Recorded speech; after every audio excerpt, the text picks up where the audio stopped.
It is to one's glory to overlook an offense. Sa Tagalog po, kanyang kalwalhatian na di pansinin ng kamalian. Hindi naman po sa pagbubulag-bulagan ng kasalanan. We are talking about mistakes and everybody commits mistakes. Sometimes nga po yung mistake, hindi naman nangangahulugang sin siya o kasalanan siya. Halimbawa po, nagkamali ako sa pagsasaing ng kanin. Hindi ko na bilang masyado yung pagsasaing ng bigas, bigas po palang sinasaing.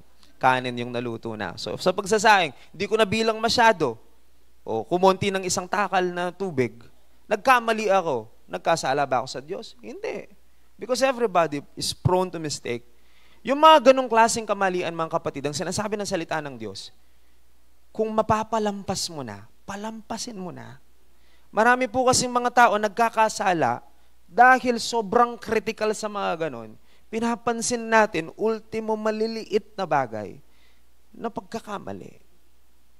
Ang sinasabi po dyan, may mga mistake na dapat na lang palipasin. Isipin po ninyo yan, kapag ka po medyo matitrigger ko, hinga ka muna, maliit na bagay.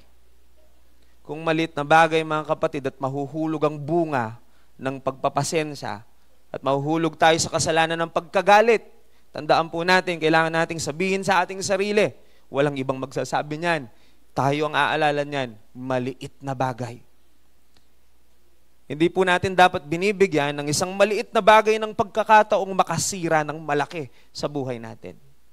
The enemy will use even small things to destroy us. Kaya kailangan matalino po tayo. Bago tayo magpakagat sa galit, matanggal yung ating pong kontrol sa ating sarili, isipin muna natin, baka naman maliit na bagay lang. Isipin po ninyo, nasira ang araw ninyong mag-asawa dahil mali lang ang pagkasangkap niya ng kape, parang ganun. Maliit na bagay.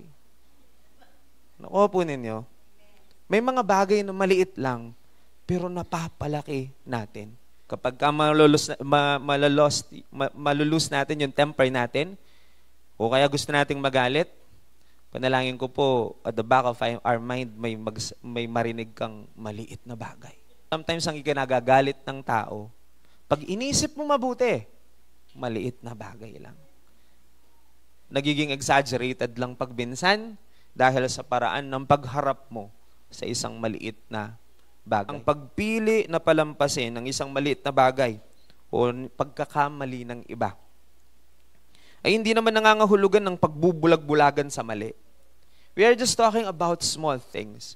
Of course, if we are talking about morality and sin, hindi po tayo pwedeng manahimik sa mga ganon. What I'm trying to talk about is small things.